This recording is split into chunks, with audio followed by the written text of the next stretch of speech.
और तुमने प्रेम किया नहीं तो तुम मेरी बात नहीं समझोगे, मेरे स्थिति को नहीं समझोगे। और अगर मेरे कष्ट को समझना चाहते हो तो एक काम करो, कान्हा रे तू राधा बन जा, अब छोड़ पुरुष का भान, तब होगा तुझको राधा की पीड़ा का अनुमान। एक बार राधा बनकर देखो, तब तुम्हें पता चलेगा कि वास्तव में कष्ट किसको कहते हैं। राधा रानी तो एक तरफ हो गई।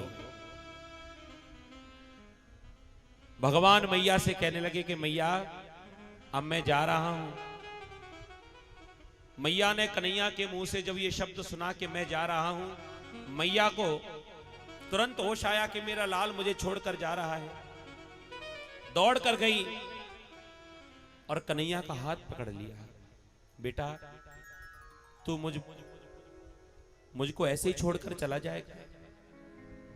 क्या तुझे मेरी याद नहीं आएगी? बेटा तू मत जा। मां का हृदय घबराने लगा।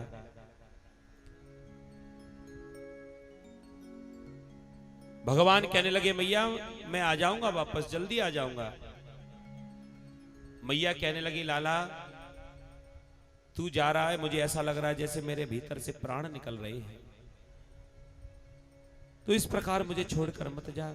अब कंस हमें जो सजा देगा हम भोग लेंगे, लेकिन मैं तुझे उसके पास नहीं भेजूंगी। अरे जिसने अपने सगे भांजों को जीवित नहीं छोड़ा, बालकों का सबसे बड़ा बैरी है, तो हमें छोड़कर मत जा लाला। कन्हैया का हाथ पकड़कर भीतर ले जाने लगी।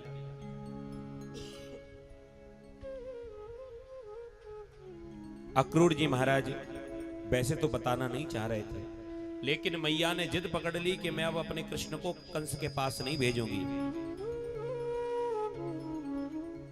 आज मजबूरन अक्रूर जी को बताना पड़ा, मैया यशोदा जिस पुत्र के लिए तुम इतना रो रही हो, आपको अभी मालूम नहीं है इसकी असली मां आप नहीं हो, इनकी असली मां है देवकी, जो महाराज कंस के कारागृह में बंद है। मां को जब पता चला, ऐसा लगा कि मां ने पैरों के नीचे से जमीन खिसक गई है। विचार करो, कोई मां अपने पुत्र से बड़ा प्रेम करती हो और उसको 10 साल के बाद, 11 साल के बाद में पता चले कि वो उसका बेटा नहीं है, उसकी मां कोई और है, उस मां के हृदय पर क्या बीतेगी। और मैया यशोदा तो कन्हैया से कितना प्रेम करती हैं। गोपियां कितनी भी झूठी शिकायतें लेकर आ जाएं, लेकिन मैया कन्हैया से कुछ कहती नहीं है, उल्टा गोपियों को ही डांट देती हैं। लेकिन आज मैया यशोदा को पता चला कि ये कन्हैया को जन्म मैंने ना दिया। मैया यशोदा तो धड़ाम से पृथ्वी पर मूर्छित होकर गिर पड़ी। भगवान दौड़े दौड़े आए, मैया को संभालने लगे। भगवान भी कहने लगे मैया मैं किसी और का पुत्र नहीं हो सकता, मैं आप ही का पुत्र हूं। मैया यशोदा कहने लगी नाना कन्हैया तू मेरो पुत्र ना, तेरी मैया तो देवकी है। भगवान भी कहने लगे भले ही मुझे जन्म किसी ने भी दिया हो, लेकिन सच्ची कह रहा हूं मां, जितना प्रेम तूने मुझे दिया है उतना प्रेम मुझे कोई नहीं दे सकता, चाहे मेरी फिर वो सगी मां क्यों ना हो। तेरे वात्सल्य को मैं भूल नहीं सकता। मैया यशोदा फूट फूट कर रोने लगी और विधाता को कोसने लगी, कहने लगी अहो विधातस्तवना क्वचित् दया संयोज्य मित्रा प्रणयेन देहिना ताशाकृतार्थान् व्योनं शपार्तकं विक्रीडितं तेर्कवकचेष्टितं यथा। हे विधाता ये तूने कैसा खेल खेला मेरे साथ। तेरी आदतें भी बिल्कुल बालकों की तरह हो गई हैं। पहले तो तू बड़ा प्रेम कराता है और बाद में बिछोह करा देता है।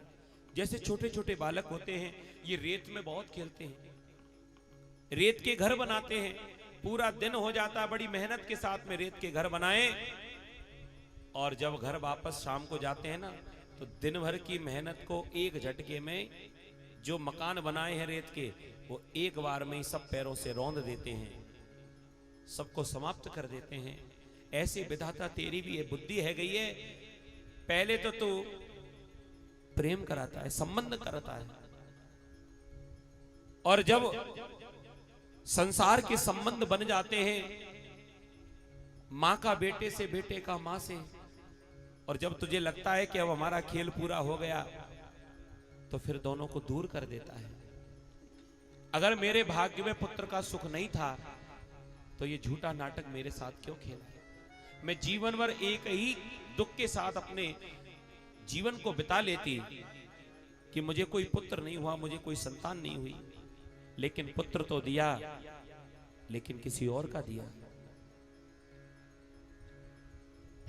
मैया यशोदा दुखी हो गई, रोने लगी, कन्हैया का हाथ पकड़कर और सीधे रथ की ओर ले जाने लगी। मैया यशोदा ने कहा, बेटा कृष्ण,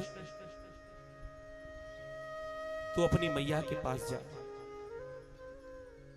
अब मैं तुझे रोक नहीं सकती। एक मां से उसके पुत्र को दूर करना अब मेरे बस में नहीं है। अरे तेरी मैया देवकी वो जेल के भीतर बंद है, वो दिन रात केवल तेरा ही इंतजार करती रहती होगी। कब से तेरा इंतजार अपनी दृष्टि दरवाजे पर जमाए बैठी होगी कि आज मेरा लाल आ जाएगा, आज मेरा लाल आ जाएगा। लाला, अब तू काय को यहां पर रुका है, तू जा अपनी मैया के पास।